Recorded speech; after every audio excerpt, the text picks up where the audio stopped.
সুদ সম্পর্কে আল্লাহ পাক বলছেন ওয়াহাল্লাল্লাহুল বাইআ ওয়া হারামার রিবা। আল্লাহ পাক বলেন আমি সুদকে হারাম করেছি আর ব্যবসাকে করেছি হালাল। ব্যবসা করো, ব্যবসার মধ্যে বরকত আসবে। সুদ নিও না, সুদ দিও না। আজকে সুদের প্রচলন চলছে। আল্লাহর আইন না থাকার কারণে এমন একটা জঘন্য ধরনের অপরাধ আমার জাতি করছে, সুদের মতো নিকৃষ্ট পাপের সাথে গোটা জাতি জড়ায় গেছে। ঠিক কিনা কর? সুদ খাওয়া এবং দেওয়া কি? জোরে বলেন কি? এই সুদের মধ্যে রয়েছে 70টি গুনাহ। তার ছোট্ট গুনাহ হলো নিজের মাকে নেকাহ করা। জোরে কর নাউযুবিল্লাহ। এই মারাত্মক গুনাহ গোটা জাতি জড়িয়ে আছে। এই জন্যে আলহামদুলিল্লাহ আল্লাহ শুকর আদায় করি যে এখন বাংলাদেশে ইসলামী ব্যাংক চালু হয়েছে, সুদমুক্ত ইসলামী ব্যাংকিং বাংলাদেশে চালু হয়েছে। কোন আলহামদুলিল্লাহ। এতদিন সুদী ব্যাংকে লেনদেন করেছেন, তার না হয় একটা জবাব দিতে পারবেন কিয়ামতের দিন যে আল্লাহ সুদমুক্ত ব্যাংক ছিল না, করবোটা কি? এই টাকা পয়সা নিয়ে বিপদে পড়ে গেছিলাম, চোরে নেবে, ডাকাতে নেবে, জীবন যাবে, তাই সুদী ব্যাংকে পয়সা রাখছিলাম। হয়তো একটা জবাব খোড়া অজুহাত খাড়া করতে হয়তো বা পারবেন। কিন্তু সুদমুক্ত ব্যাংক চালু হওয়ার পর সুদী ব্যাংকের সাথে যারা লেনদেন করছেন আর নামাজ রোজাও করছেন, কি জবাব দেবেন কোন কিয়ামতে? নামাজে রক্ত হয়ে গেছে, উজুর পানি নেই, কি করবেন? নামাজ ছেড়ে দেবেন? কি করবেন? তায়াম্মুম করবেন। তায়াম্মুম করে নামাজের মুসাল্লায় দাঁড়িয়ে গেছেন, এমন সময় উজুর পানির খবর এসে গেছে, কি হবে?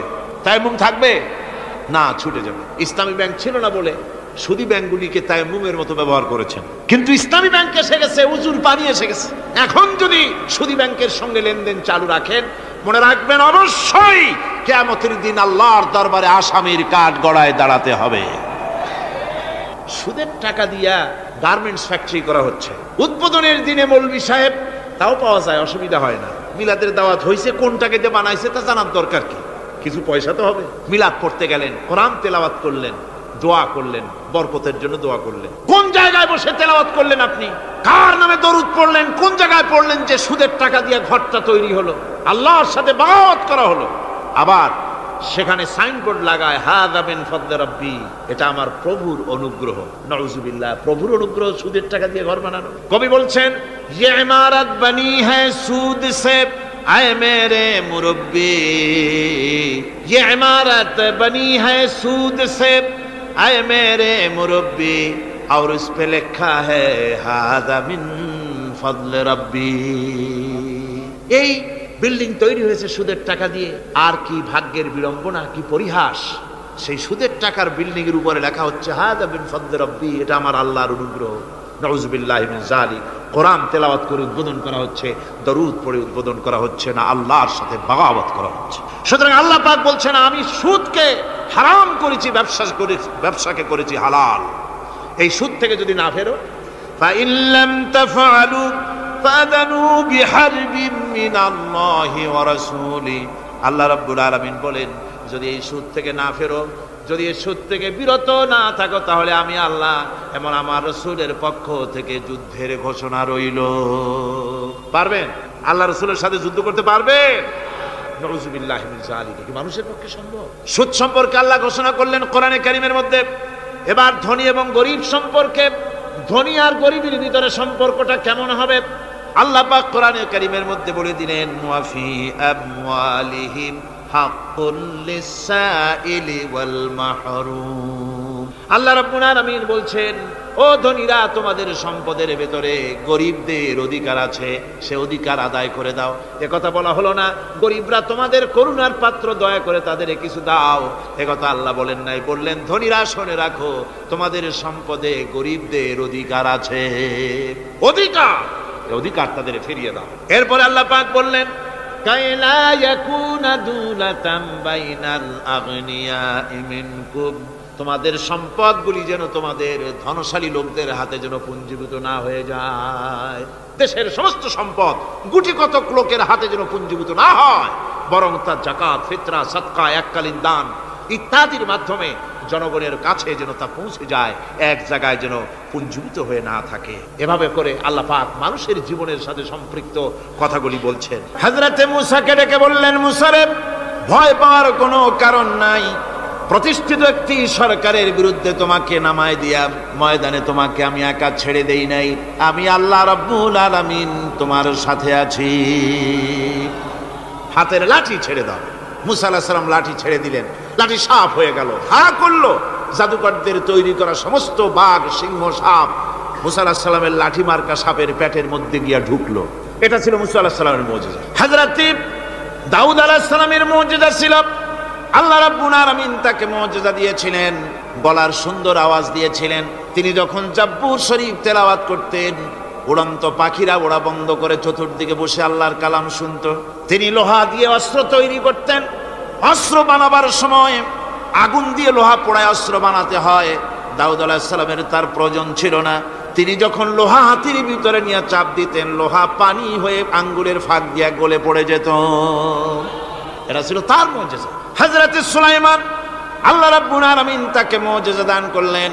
কোরআনে কারীমের ভিতরে রব্বুল আলামিন বলেন, হযরত সুলাইমান আলাইহিস সালাম সকাল বেলায় বিনা মেশিনে, বিনা ইঞ্জিনে তক্তার উপরে বসে যেতেন। তক্তা 1 মাসের পথ অতিক্রম করত। আবার সন্ধ্যা বেলায় বসতেন, এই তক্তা আর 1 মাসের পথ অতিক্রম করে যেত। ঈসা আলাইহিস সালামের মুজিজা ছিল, জন্মান্ধের চোখের উপরে হাত বুলিয়ে দিতেন, সঙ্গে সঙ্গে চোখ ভালো হয়ে যেত। কুষ্ঠব্যাধিগ্রস্ত লোকের গায়ে হাত বুলাতেন, সঙ্গে সঙ্গে কুষ্ঠব্যাধি ভালো হয়ে যেত। এই হলো তাদের মুজিজা। পয়গম্বরেরা বিদায় হয়ে গেলেন, মুজিজা বিদায় হয়ে গেল। দাউদ আলাইহিস সালাম বিদায় হলেন, মুজিজার সাথে নিয়ে গেলেন। তার উম্মতেরা ওই লোহাগুলি আর কেউ গলাতে পারে নাই, আজও কেউ গলাতে পারে না, হাত দিয়া চেপে ধরে। সুলাইমান আলাইহিস সালাম দুনিয়া থেকে বিদায় হয়ে গেছেন, মুজিজা নিয়ে কবরে চলে গেছেন। আজ আর তার অনুসারীরা অথবা দুনিয়ার কোন মানুষ বিনা ইঞ্জিনে তক্তায় বসে আর হাওয়ায় উঠতে পারবে না। মুসা আলাইহিস সালাম বিদায় হলেন, লাঠির মুজিজা চলে গেল। তার উম্মতেরা, তার অনুসারীরা কিয়ামত পর্যন্ত যদি 1000 চেষ্টা চালায়, লাঠিকে আর কোনোদিন সাপে পরিণত করতে পারবে না। ঈসা আলাইহিস সালাম, আল্লাহ রাব্বুল আলামিন তাকে উঠায় নিলেন, মুজিজা তিনি সাথে নিয়ে গেলেন। আজ তার কোটি কোটি, শত শত কোটি উম্মতেরা দুনিয়ায় যারা তার উম্মত দাবি করে, খ্রিস্টানেরা হাজারো যদি চেষ্টা চালায়, তবুও জন্মান্ধের চোখের উপরে হাত বুলিয়ে চোখ আর ভালো করতে পারবে না। কুষ্ঠব্যাধিগ্রস্ত লোকের গায়ে হাত বুলিয়ে কুষ্ঠব্যাধি ভালো করতে পারবে না। তার মানে হলো, নবীরা যে যা যত মুজিজা পেয়েছিলেন, জীবদ্দশায় মুজিজা কাজে লেগেছে। দুনিয়া থেকে বিদায় হয়েছেন, মুজিজার সাথে নিয়ে গেছেন। কিন্তু আপনার আমার নবী, বিশ্ব নবী জনাব মুহাম্মদ রাসূলুল্লাহ সাল্লাল্লাহু আলাইহি ওয়াসাল্লামের কাছে আল্লাহ রাব্বুল আলামিন তাকে যত মুজিজা দিয়েছিলেন, 3000-এর উপরে আল্লাহর নবীর মুজিজা ঘটেছিল 23 বছরের নবুয়তের জীবনে। তার মধ্যে শ্রেষ্ঠ মুজিজা হতেছে কোরআন মাজিদ। আল্লাহর নবী বিদায় হয়ে গেলেন, মুজিজা সাথে নিয়ে যান নাই, মুজিজা রেখে গেলেন দুনিয়ায়। কিয়ামত পর্যন্ত দুনিয়াবাসী, নবীর উম্মতেরা কোরআনের মুজিজা ব্যবহার করতে পারবে। কোরআনে কারীম রাসূল কারীম সাল্লাল্লাহু আলাইহি ওয়াসাল্লামের জীবনের শ্রেষ্ঠ মুজিজা। মানুষ পাগল হয়ে গেছে কোরআন শুনে। সুতরাং এই কোরআনের বৈশিষ্ট্য সকল দিক থেকে এক অপূর্ব একটি কিতাবে পরিণত করেছে, যা মানুষকে চিরকাল বিস্ময় হতবাক করে দিয়েছে। কোরআনের আরেকটি বৈশিষ্ট্য হচ্ছে, এই কোরআন এক সময় নাজিল হয় নাই। 30 পারা কোরআন শরীফ একসাথে নাজিল হয়েছে না, কোরআন নাজিল হয়েছে আস্তে আস্তে, ধীরে ধীরে। কত বছর লাগলো?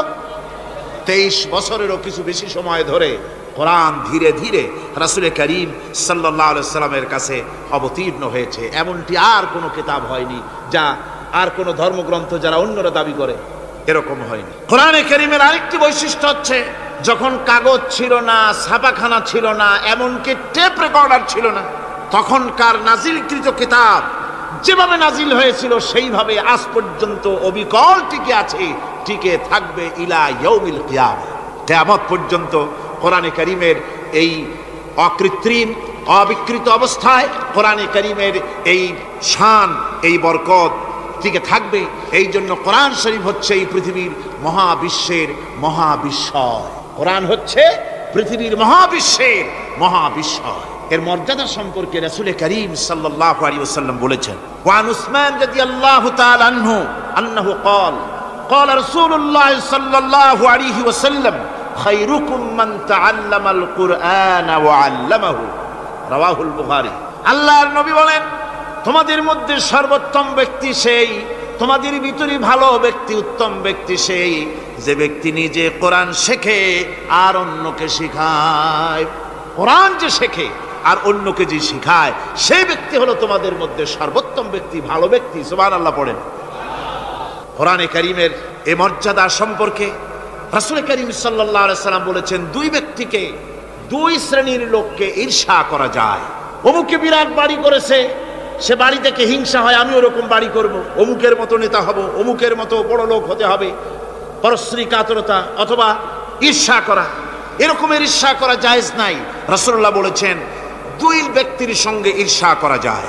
আন ইবনে ওমর রাদিয়াল্লাহু তাআলা আনহু আন্নাহু قال قال رسول الله صلى الله عليه وسلم لا حسد الا على الاثنين। দুই ব্যক্তি ছাড়া অন্য কারো সাথে হিংসা করা যায় না, রিস্ক করা যায় না। কোন কোন ব্যক্তি?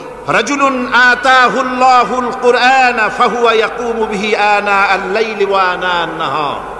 ওই ব্যক্তির সঙ্গে ঈর্ষা করা যায়, হিংসা করা যায় যে ব্যক্তিকে আল্লাহ পাক কোরআনের ইলম দান করেছেন, সে ব্যক্তি দিন রাত কোরআন তেলাওয়াত করে, কোরআনের উপরে আমল করে, কোরআনের উপরে থাকে, মানুষকে কোরআনের দাওয়াত দেয়। ওই লোকের সাথে ঈর্ষা করা দরকার যে তার মতো হতে চায়। ওয়ারাজুলুন আতাহুল্লাহু মালান ফাহুয়া ইউনফিকু মিনহু আনা আল-লাইলি ওয়া আনা আন-নাহার। মুত্তাফাকুন আলাইহি, বুখারী মুসলিমের হাদিস। রাসূলুল্লাহ বলছেন অন্য আরেক ব্যক্তি হচ্ছে যে ব্যক্তিকে আল্লাহ পাক মাল দিয়েছেন, সম্পদ দিয়েছেন, ওই ব্যক্তি তার মাল আর সম্পদকে দিন রাত দুহাতে আল্লাহর রাস্তায় খরচ করে। তার মতো হওয়ার জন্য তার সাথে ঈর্ষা করা যেতে পারে। আমার বন্ধুগণ, এই কোরআন হচ্ছে এমন এক কিতাব যে কোরআনকে নিয়ে যারা অগ্রসর হয় আল্লাহ তাদেরকে বাড়ায় দেন, আর কোরআনের সাথে যারা হিংসা করে, বিদ্বেষ করে, আল্লাহ তাদেরকে অধঃপাতিত করে দেন। عن عمر بن الخطاب رضي الله تعالى عنه أنه قال قال رسول الله صلى الله عليه وسلم إن الله يرفع بهذا الكتاب أقواما ويضع به آخرين رواه مسلم। হযরত ওমর রাদিয়াল্লাহু তাআলা আনহু বলছেন যে আল্লাহ পাক এই কোরআনের সাহায্যে এক শ্রেণীর লোককে প্রতিষ্ঠিত করবেন দুনিয়ার বুকে, এবং আখিরাতেও আরেক শ্রেণীর লোককে করবেন অধঃপাতিত। যারা কোরআনের সাথে বিরোধিতা করবে, তারা যদি হিরো হয় আল্লাহ তাদেরকে জিরো বানাবেন। কি বানাবেন? জোরে কন, জোরে কন, কি বানাবেন? জিরো বানিয়ে দিবেন। আর কোরআনকে নিয়ে যারা আগ বাড়ে, তারা যদি জিরো হয় আল্লাহ পাক তাদেরকে কি বানায় দেন? কোরআনের সাথে বিরোধিতা আজকের নতুন কিছু নয়, আবহমান কাল থেকে কোরআনের সাথে চলছে বিরোধিতা। বিশ্বকবি, কবি সম্রাট আল্লামা ইকবাল, আল্লাহ তাকে জান্নাতুল ফেরদাউস নসিব করুন, সবাই বলুন আমিন। আল্লামা ইকবাল বলেছেন, সতীজা কর রহা হ্যায় আসল সে তাইমরোজ, সতীজা কর রহা হ্যায় আসল সে তাইমরোজ, চরাগে মুস্তফা বি সে শরারে বুলহবিস। মুহাম্মদ সাল্লাল্লাহু আলাইহি ওয়াসাল্লামের দ্বীপ শিকার সাথে, আল্লাহর দ্বীনের সাথে আবু জাহাল, আবু লাহাবের অগ্নিস্ফুলিঙ্গের সংঘর্ষ আবহমান কাল থেকে লেগে এসেছে, কিন্তু ওদের এই অগ্নিস্ফুলিঙ্গের টক্কর লেগে মুহাম্মদ